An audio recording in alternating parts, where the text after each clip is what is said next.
Si Nathalie est si stressée ce matin-là, c'est parce qu'elle se retrouve seule dans la rue, dans un environnement qu'elle ne peut pas contrôler. J'ai le cœur qui commence à bien taper. C'est pas forcément la super forme. En fait, Nathalie ne se sent en sécurité que chez elle en Suisse, dans son appartement. Et encore, à condition de ne pas avoir de mauvaises pensées. À l'instant même, j'ai pensé au diable. Comme je suis très croyante, j'ai peur qu'en y pensant, ça attire le malheur sur ma famille. À chaque fois que de telles pensées l'assaillent, cela réveille aussitôt ses troubles obsessionnels compulsifs. Elle ressent un besoin incontrôlable de refaire à l'infini les mêmes gestes tant qu'elle n'a pas évacué ces fameuses mauvaises pensées. Je me déteste parce que je suis censée avoir un esprit cartésien et puis j'arrive à croire à des superstitions stupides. Chaque soir, impossible de s'endormir pour elle, elle se couche et se recouche à répétition jusqu'à l'épuisement, et c'est pareil pour tout. J'ai tendance, surtout le soir, à faire des allers-retours entre la chambre et le corridor. Pour se débarrasser de ses pensées, elle va même jusqu'à se laver les mains 70 fois par jour. J'ai l'impression qu'elles sont jamais assez propres. J'ai l'impression de sentir la saleté. Même si son fiancé et sa maman sont là pour la soutenir, cette situation est devenue insupportable pour elle. J'aimerais être quelqu'un d'ordinaire, quelqu'un qui n'a pas cette malédiction. J'aimerais juste être normale. Depuis peu de temps, Nathalie a entamé une thérapie pour se libérer de ses obsessions, un combat contre elle-même qu'elle n'est pas sûre de remporter. Je souffre de TOC, je me lave les mains jusqu'à 70 fois par jour, j'ai peur de l'extérieur et je n'ai plus de vie sociale. Je veux aller mieux, je veux m'en sortir et je vais tout faire pour. C'est vraiment difficile d'imaginer ce que c'est que de vivre avec des TOC, ça peut vraiment paraître comme un emprisonnement au quotidien. Ne pas pouvoir s'empêcher de faire certaines choses alors qu'on n'en a pas envie, mais ça doit être affreux. Nathalie, s'en sortir définitivement, je pense oui, mais il faudra du temps. Ça va pas se passer du jour au lendemain, ça c'est sûr.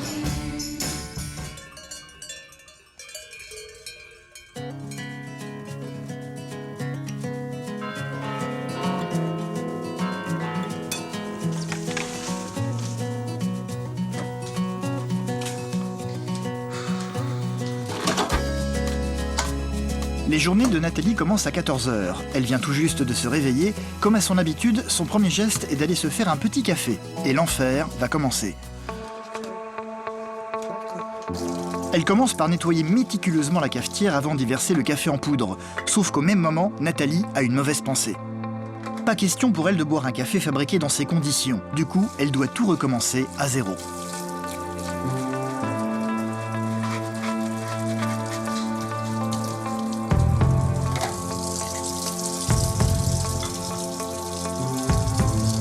Faire le café le matin, ça devient une vraie course d'obstacles. Je nettoie plusieurs fois le filtre, plusieurs fois le bol de la cafetière. Ça va vraiment mal. Je vais mettre le café dans le filtre et le rejeter parce que je vais avoir les pensées obsédantes à ce moment-là. Des mauvaises pensées qui la hantent en permanence durant toute la journée. Par exemple, à ce moment-là, il ne faut pas que je pense au diable parce que je vais avoir l'impression que si j'y pense, il va arriver malheur. Puis comme je sais que je ne dois pas y penser pour être bien, forcément, immanquablement, c'est des pensées, des images qui vont me venir. Pour contrer le mauvais sort, Nathalie se sent obligée dès qu'elle a ses pensées de tout nettoyer et de reprendre tout ce qu'elle fait.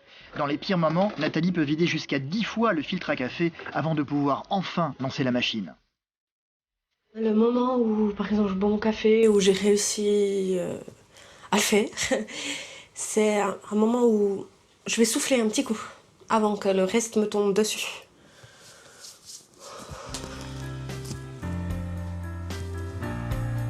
Le reste de la journée est un parcours du combattant permanent pour Nathalie. Rien que s'habiller est une épreuve. Là, j'essaye de me concentrer pour chasser les pensées qui me font peur. Pour pouvoir... parce que si, quand j'enfile mes vêtements, j'ai pensé à quelque chose qui me plaît pas, pour moi, c'est comme si je portais la poisse, enfin la malchance, sur moi tout le reste de la journée. À l'instant même, j'ai pensé au diable, tout simplement. Comme je suis très croyante, j'ai peur qu'en y pensant, ça attire le malheur sur ma famille. Pour contrer le mauvais sort, Nathalie doit donc retirer ses vêtements pour ensuite les remettre sans avoir de mauvaises pensées. Quand je m'habille, ça me prend énormément de temps, en règle générale. Donc il m'arrive de devoir enlever et remettre mes vêtements, ce qui me fait perdre énormément de temps. Nathalie a conscience que tout cela n'a pas de sens, mais elle est incapable de se contrôler.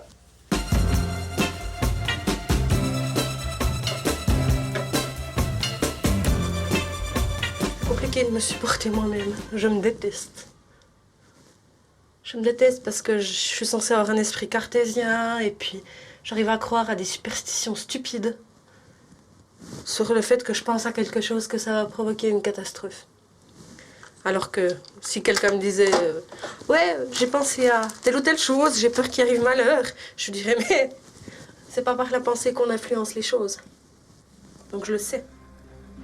À peine quelques secondes plus tard, une mauvaise pensée vient de nouveau assaillir Nathalie au moment de se maquiller les yeux.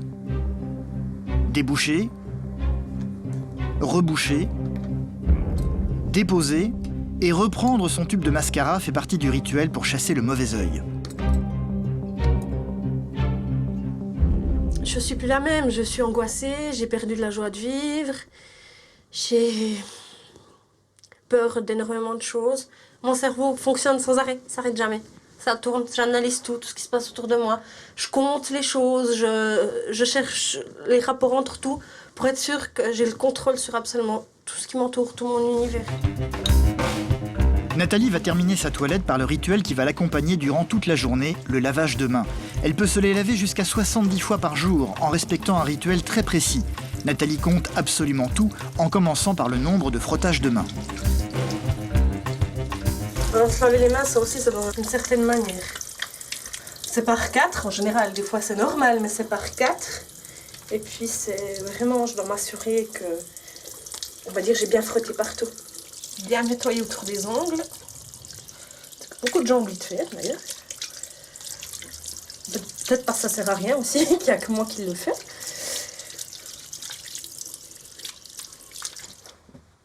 Depuis 1 an et demi, Nathalie suit une thérapie pour essayer de dompter ses pulsions. Elle tente tous les jours de diminuer ses rituels. Sur les conseils de son médecin, la jeune femme tient un décompte journalier de ses lavages de mains, par exemple. Et de 6. C'est une feuille, simplement, où je marque lavage de mains, la date, et puis le nombre de fois où je l'ai fait depuis que je me suis réveillée. De fois où je considère qu'ils ne servent à rien. Si je vais aux toilettes ou que je touche quelque chose de vraiment sale, je ne vais pas le compter. Le nombre de fois où je considère que je n'ai pas les mains sales, et c'est vraiment un toc, où je les lave par manie, je fais une couche. Cela fait 1 heure que Nathalie est réveillée. Elle comptabilise déjà 6 lavages de mains inutiles. Petit bonbon. Pour calmer ses angoisses, son médecin lui a également prescrit des antidépresseurs qui parviennent à peine à la calmer. Que je sois moins angoissée, que mes pensées obsédantes prennent moins de place. En gros, c'est ma bouée de survie. Et ça, c'est tous les jours. J'aime mieux comme ça. J'ai des habitudes que il faut pas que je les, comment dire, que je les bouscule parce que sinon, ça me stresse, ça m'angoisse. Si les choses sont pas comme j'ai l'habitude. Il faut toujours que ce soit comme j'ai l'habitude. Et qu'il n'y ait pas de gouttes, enfin le moins possible, du moins, autour de l'évier.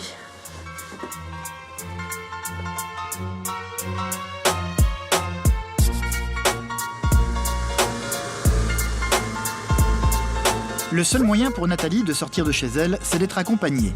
Elle doit se rendre aujourd'hui chez sa maman. Johan, son fiancé, est donc venu la chercher pour ne pas qu'elle soit toute seule. Nathalie n'a pas toujours été comme ça.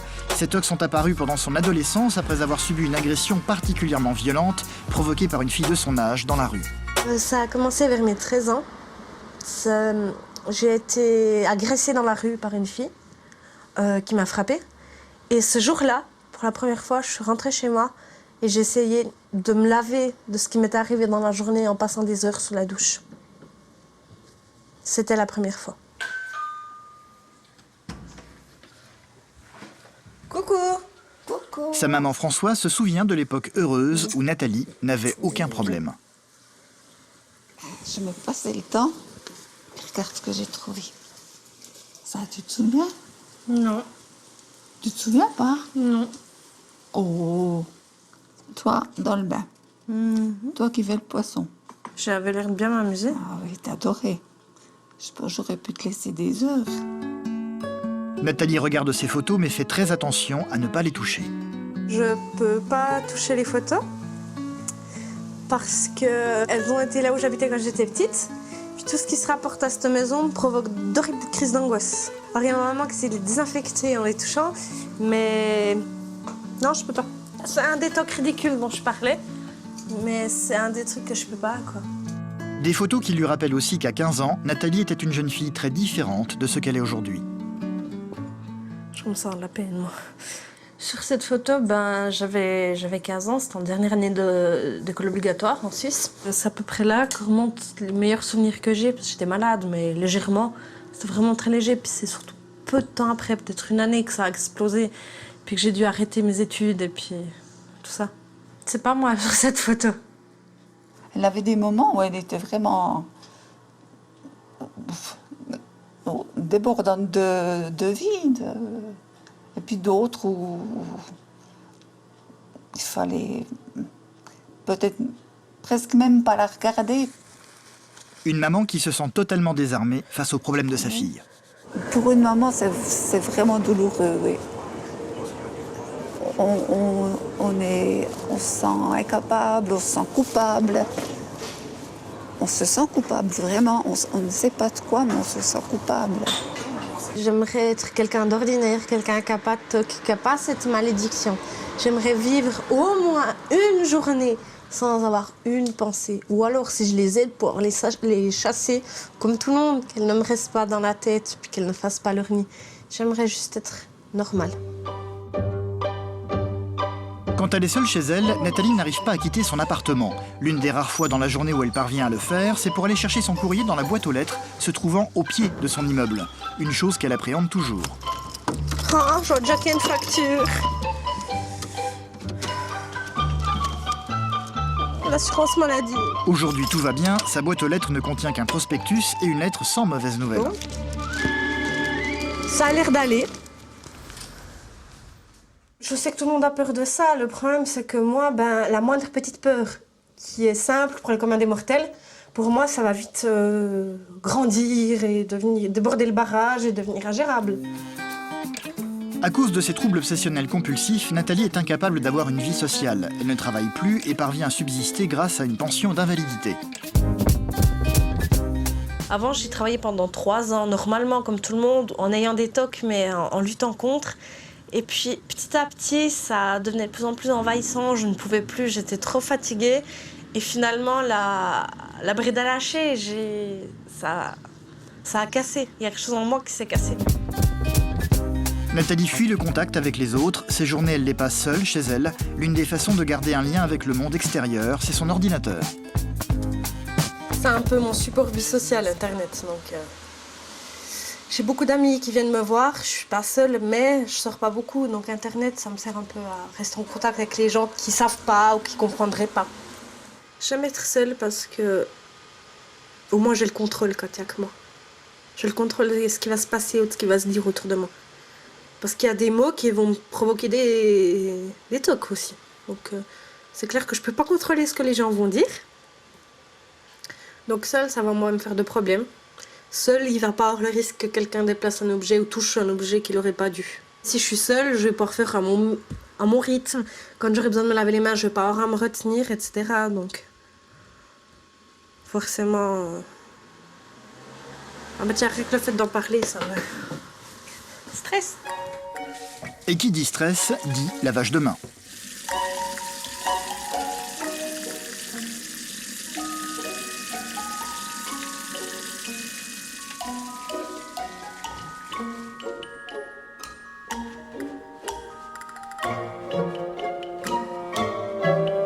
Ça va beaucoup mieux, je me sens plus léger. Nathalie n'a jamais une seconde de répit. Les gestes les plus anodins deviennent source de problèmes, comme passer d'une pièce à l'autre. Là, j'ai un petit souci parce qu'en fait, il y a une limite, une frontière entre le carrelage du hall d'entrée et le parquet de ma chambre. Donc, j'ai tendance à, surtout le soir, à faire des allers-retours entre la chambre et le corridor pour que quand j'entre dans ma chambre, j'ai pas de mauvaises pensées qui viennent avec moi, simplement. Pour réussir à entrer vierge dans ma chambre. Donc ça peut être 5 fois comme 25. Les rares moments de répit dans la journée, Nathalie les trouve sur le bord de sa fenêtre. Ça me donne l'illusion d'être à l'extérieur. Ça me donne l'illusion de faire comme les autres, en fait. Comme ça, je vois un peu des gens passer. Je me sens un peu moins seule comme ça. Il y a tellement de choses que j'aimerais faire. Normales, des choses bêtes, que tout le monde fait plusieurs fois par semaine. Mais moi, je peux pas faire. J'aimerais aller m'acheter des framboises au supermarché. J'aimerais aller m'acheter un livre. J'aimerais sortir et voir mes amis que j'ai plus vus depuis je sais pas combien de temps. Comme toutes les filles, j'étais accro au shopping avant.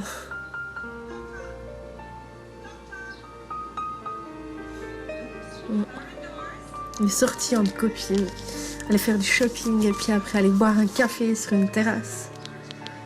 C'est quelque chose qui me manque énormément. C'est tout bête, hein, c'est anodin comme genre d'activité, mais moi j'ai pas envie d'aller gravir l'Everest, j'ai envie d'aller boire un café sur une terrasse avec ma meilleure amie. Chacun son truc. Je suis prisonnière de moi-même. Prisonnière de ma maladie. On regarde quoi ce soir? Je regarde s'il y a des films disponibles ou... Camelot. Malgré sa présence, les tocs continuent de harceler Nathalie qui se lève régulièrement pour aller se laver les mains. Enfin, je surveille à chaque fois qu'elle part se laver les mains. Des fois, c'est normal, et si je vois que ça dure trop longtemps, Ça recommence. comme là. Nathalie peut effectivement rester très longtemps à se laver les mains. Dans ces moments-là, Johan intervient pour tenter de calmer la crise. Ça va non plus. Bon. Tu fais les rincer, les mains sont propres. Non. Si, Non. s'il te plaît. Sérieusement, rince-les, s'il te plaît. S'il te plaît. Fais faire plaisir. Voilà. Non, mais... Encore là, voilà. Oui, mais... Non, c'est bon, regarde, c'est fait. Voilà. Ça se passe toujours comme ça. Des fois moins longtemps, des fois j'arrive plus vite à l'arrêter, ou des fois ça prend plus de temps, mais en général c'est comme ça. Le temps d'une pizza et d'un début de film, Nathalie parvient à se détendre. Mais pas pour longtemps. C'est plus fort qu'elle, elle va de nouveau quitter la pièce.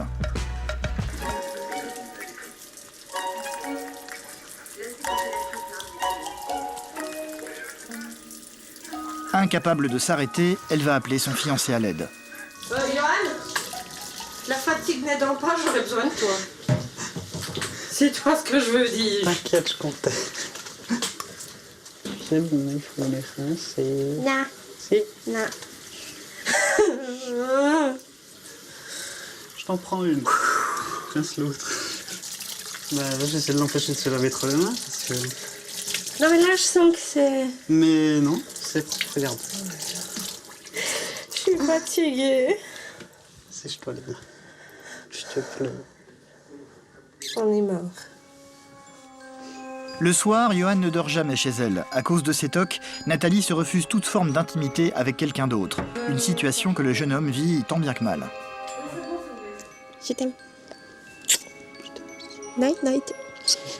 Bonne nuit. C'est sûr que les tocs sont quand même un frein à une relation normale. J'arrive à faire avec, c'est pas quelque chose qui me... Bon, c'est sûr que des fois, j'aimerais bien un peu m'imposer ou autre. Quand elle se retrouve seule dans sa chambre, ses obsessions vont aussitôt reprendre le dessus. Les crises d'angoisse vont se multiplier. C'est un autre aspect de sa maladie. Même la nuit, cet toc ne lui laisse aucun répit. À peine couchée, elle se relève pour mieux se recoucher.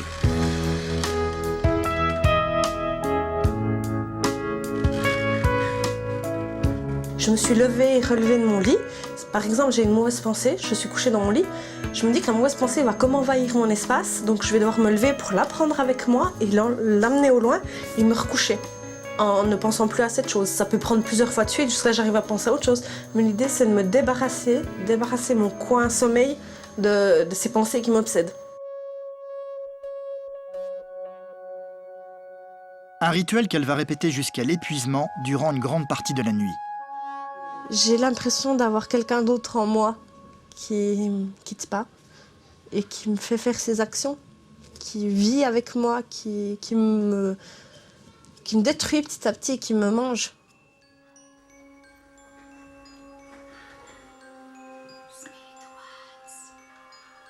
Pour s'occuper l'esprit et éviter de penser, c'est en regardant un film qu'elle parvient enfin à s'endormir.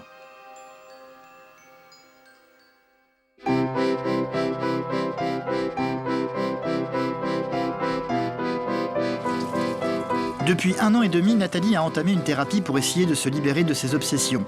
Son entourage proche le sait et fait tout pour l'aider dans ses efforts, comme Meryl, sa meilleure amie, qui vient régulièrement lui rendre visite.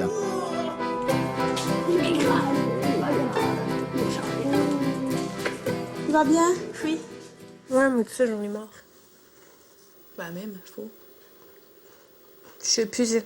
J'aimerais juste, refaire les choses normalement. C'est pas grave s'il y a 2-3 tocs dans une journée pour moi. Ce qui me manque, c'est les soirées où on se préparait chez toi ou chez moi et puis... Ben moi j'ai fait ça la semaine passée, puis j'ai pensé à toi, puis je me suis dit punaise, il y a quelque chose qui me manque. Ouais. J'aimerais bien qu'on reprenne notre petite vie, notre petit train-train d'avant. Ouais, mais c'est pas si facile. Oui, je sais. Mais je sais qu'un jour, ce sera comme du passé et tout ça. Pour aider Nathalie, Meryl tente parfois de lui proposer des petits défis pour la pousser à sortir de chez elle, comme aller chez le coiffeur par exemple, ou faire des courses. J'ai vu un magnifique petit pull avec des diamants. J'aimerais bien que tu viennes avec moi, là, tout de suite. On va les deux. J'aimerais bien que tu viennes avec moi, on va le voir. J'ai besoin de ton conseil. Non? On va juste voir, tu me conseilles, et c'est tout. Allez ma poule, je vais te faire toute belle, je vais te remettre du crayon, on va se préparer, puis on y va. Ok? Serre-moi ta main. Je suis pas surprise qu'elle me le demande, je suis surprise que j'aille dit oui. J'ai l'habitude de trouver des excuses pour pas sortir. Je t'aime, tu sais. Meryl va tout de même avoir besoin de rassurer Nathalie pour lui donner le courage de sortir de chez elle. C'est dur, je sais. Tu vois, ça s'adapte au moins. Avant de sortir, Nathalie ne va pas pouvoir s'empêcher de compter les boutons de sa gazinière, une manière de contrôler qu'ils sont tous bien fermés. Je suis en train de vérifier si moi-même, en faisant le mouvement, dire tout est bien éteint, la machine à café est éteinte. C'est bon, la maison va pas prendre feu. Fermer les toilettes pour pas que les chats tombent dedans, hein, parce qu'ils l'ont déjà fait. Non, la cuvette, oui, non, parce que... Excuse-moi, t'oublies pas de fermer la porte à clé, n'est-ce pas? Elle est éteinte, la machine à café. Oui, elle est éteinte, la machine à café.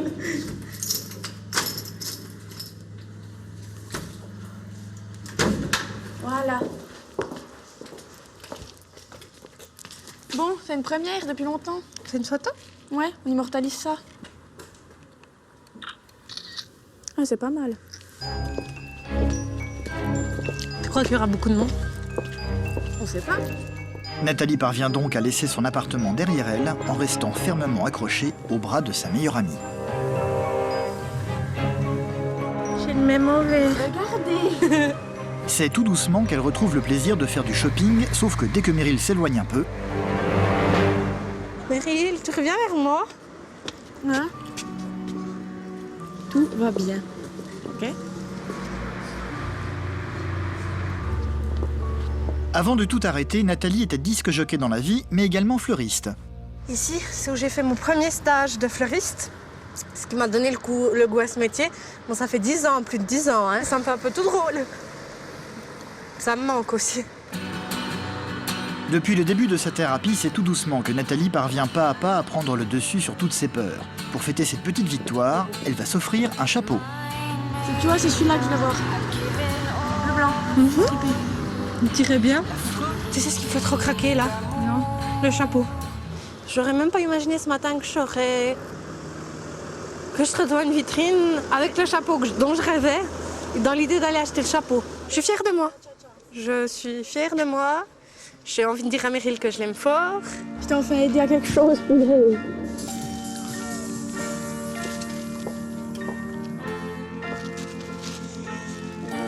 Ça, c'est fait.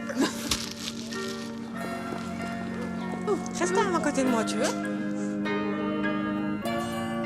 Une petite balade en apparence anodine qui a énormément coûté à Nathalie. À peine rentrée chez elle, les crises de toc vont immédiatement reprendre le dessus. C'est avec acharnement qu'elle va se laver les mains. Je soupire parce que j'en ai marre de moi-même. Parce que j'ai l'impression qu'elles sont jamais assez propres. J'ai l'impression de sentir de la saleté sur mes mains. Puis parce que je m'énerve moi-même à toujours faire ça. Je me trouve ridicule par moment. Et c'est de très mauvaise humeur qu'elle vient noter son 17e lavage de mains injustifié de la journée. Hier, je me suis lavé les mains 21 fois. Mais je pense qu'on a oublié dans le soir, mais 21 fois. Et aujourd'hui, j'en suis à 17 pour l'instant. C'est que souvent mes tocs, dont me laver les mains ou d'autres, je les fais sans m'en rendre compte.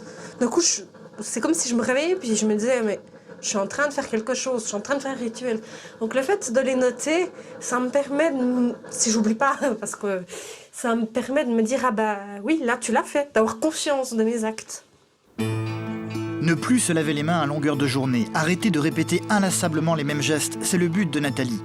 Elle sait que pour y parvenir, elle doit combattre ses fameuses mauvaises pensées. Une seule solution pour cela, garder toujours l'esprit occupé.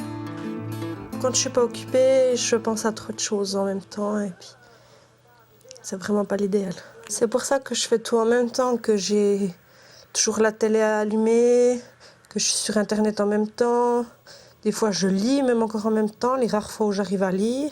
Pour m'occuper l'esprit et pas avoir de pensées qui vont amener à des rituels ou à des tocs. En fait, quand je suis en train de mettre mon vernis, comme là, je suis en train d'essayer de contrôler mes pensées en même temps. Et c'est pas facile. Le thérapeute de Nathalie lui a proposé un nouvel exercice, de s'obliger à faire ses courses dans une grande surface. Elle a tout de même demandé à plusieurs de ses amis de l'attendre sur place, sauf que c'est toute seule qu'elle va devoir faire le chemin pour les rejoindre. Tant qu'il n'y a personne dans la rue, ça va. Ça devient plus compliqué quand elle aborde le centre-ville. Je commence bien à stresser. Il commence à y avoir du monde autour. Donc, ouais. J'ai le cœur qui commence à bien taper. C'est pas forcément la super forme. C'est toute soulagée qu'elle retrouve ses amis, Meryl et Zoé, qu'elle n'a pas vues depuis une éternité. Ça va. Comment tu vas, ma belle? Ça va. Oui, ça va très bien, ça va très bien. Poule. On y va? Heureusement pour Nathalie, ce jour-là, le magasin n'est pas spécialement bondé.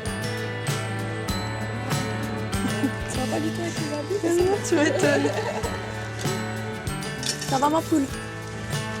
Nat, Là, pour l'instant, ça va? Ça va? Réponds par des mots. Ça va? C'est sûr? Ouais.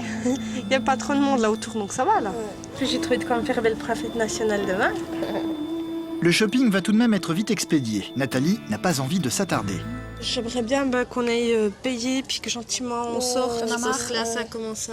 On a marre? On va y aller. Hein. J'en ai pas marre, je resterai bien, mais c'est juste que je commence à me sentir pas bien. Justement, c'est le show aussi, puis le fait qu'il y a du monde, c'est pas le tout.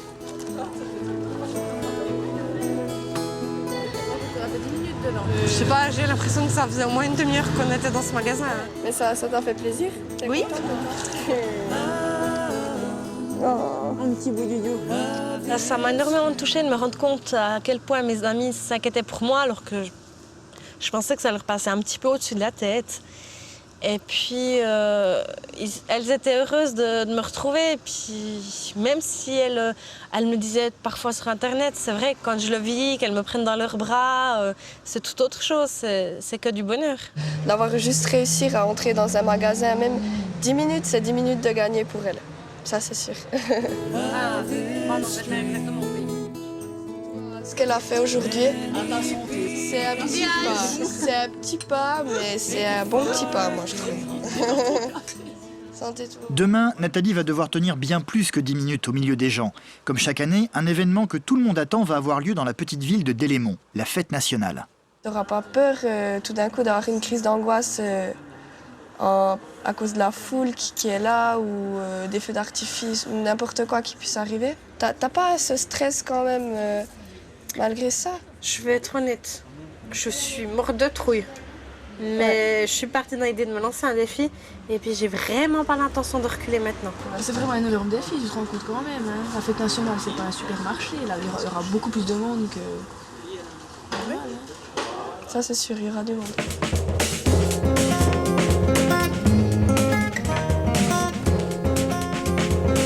Le lendemain, Nathalie passe sa journée à se motiver pour la soirée. Un stress qui provoque une recrudescence de tocs et de lavage de mains. Les récentes petites victoires lui ont donné confiance. Le soir venu, elle fait tout son possible pour faire bonne figure et semble même s'amuser en compagnie de Johan, son fiancé.